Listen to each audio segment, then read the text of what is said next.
Starsand Island finally finds itself back in the hot seat, this time for mysteriously vanishing from the Steam store page, so let's talk about it. Starsand Island is a new farming sim that hit its early access on the 11th of February 2026.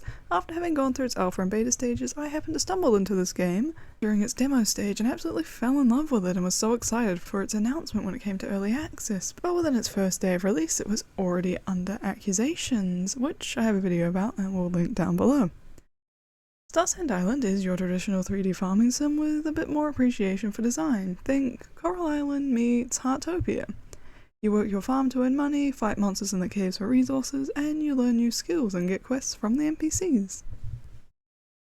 Firstly, I'd like to start by saying I am by no means a professional when it comes to research, game development, or the lore, so if I get anything wrong or miss something, please let me know down below. And now, let's get on into it. On the 10th or 11th of April, depending on where you live, the Steam store page for Starsand Island completely disappeared without warning or reason, leading to several curious players posting across various social media platforms to find out why. Finding even the Discord mods had no idea what led up to this, and some speculation came in that it was due to the previous allegations. That was until the team made an official announcement in their Discord, which read, "Important announcement, game content adjustment and temporary delisting. Dear Islanders, due to an oversight during the planning phase, certain core elements of expression from a classic title were used without proper authorization within our minigame section. We sincerely apologize for this mistake. To address this immediately, we have taken the following emergency measures. 1. Steam store status. The Starsand Island Steam store page has been temporarily delisted. We have already submitted a new game build, with the unauthorized content removed, to Steam for review. Once the review is complete, the game will be available for purchase and download again. 2. Compensation. To express our deepest regrets, we will be providing the Shining Star outfit set to all Islanders. This compensation will be released as a free DLC within the next 7 business days. 3. Data and process. Once the new build is approved, you can simply update the game to continue your journey. While the unauthorized content will be removed, all of your previous game progress, save files, and in-game assets will be fully preserved. You do not need to worry about losing your data. 4. Internal improvement. We have already begun strengthening our internal review and auditing process to ensure that such an incident never occurs again. Lastly, we sincerely apologize to all the Islanders for any inconvenience this may have caused. Thank you for all your continued patience, understanding, and support." I don't have a full screenshot of this post as I'm not a part of the Discord, so here's the Reddit thread about the situation.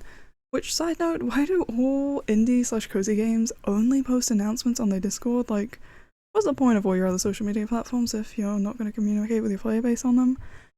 I know it's probably because they know that all the people in the Discord like the game enough to be there and probably won't be mad about whatever situation the game finds itself in, but like, still. This obviously doesn't outright say what the unauthorized content is, but most people have speculated based on the words of it being a minigame and a classic title that it was likely either the Tetris or Snake minigames that you can play in the arcade. With a lot of people leaning more on the side of it being the Tetris, as they do have trademarks and copyrights over their names and certain elements of the game, such as the specific Tetronimo shapes, the 10x20 play field dimensions, and some aspects of the visual design. Although some of these are more like grey areas, if you only use one of the elements, you will likely be fine, as they can't protect the general concept of falling block puzzles. But creating clones with the exact aesthetic, music, and specific block locking behaviours is generally illegal due to these protections, and they have been known to take and win legal action against other game developers. Whereas like Tetris, because the core game element of a snake growing as it eats food can't be copyrighted, the only copyright Snake has is over its original titles, graphics, art, and code, which I don't think people need to copy in this day and age. It was like 4 pixels in the original. And Starsand Island did in fact reskin their version of Snake, therefore I wholly believe, if it is one of these two, that it is the Tetris minigame that is giving them issues. Interestingly enough, they took down the Steam store but didn't take down the Xbox page, so if you still want to buy and play, you can on the Xbox store. Also, if you already own the game, you're still free to play it in your Steam library as well. Oh, and the DLCs are still available for purchase, in case you wanted more skins. I am curious to know, they stated that they removed the unauthorized content, but does that mean they're straight up removing the minigame? Or are they planning to replace it later? Given how quickly they submitted the files, there's no way there's a new minigame in it now. Also, a free outfit as compensation is interesting because they really didn't need to compensate for this one. Like, they're the ones losing out in the situation. It's already been a full day and they still haven't got back online, so they are losing potential sales. The compensation is basically for updating the game, which is nice, but raises an interesting question of why they had to take it down in the first place.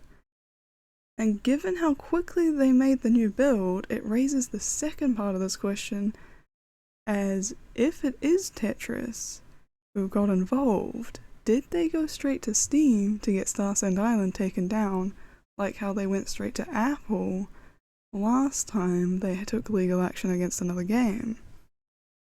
But I digress. I did also see some people bringing up something interesting in regards to the copyright situation, being that it might not affect them in China, but because it's now an international game available for players in the US, that's why it's an issue, which I don't know anything about trademark or copyright laws, so I don't know if that is the case, but if you do know, let me know. It is kind of crazy to think that they didn't look into this being a possibility though. I'm no game designer, but if I was putting that much money into creating a game, the last thing I'd want is to be slapped in the face with a lawsuit before it's even out of early access. Well, I guess there is also Power World, but they definitely knew what they were getting into and were tempting fate messing with Nintendo. But I really wonder if Seed Sparkle Lab even has a legal team, and if they do, get a new one. This one is not doing well, which, given the internal improvement section, might be what they're doing. Also, as of recording this, it is still down, so I guess we get to find out in real time how long it takes Steam to approve things. Anyway, that's all. Peace out, and bye bye for now.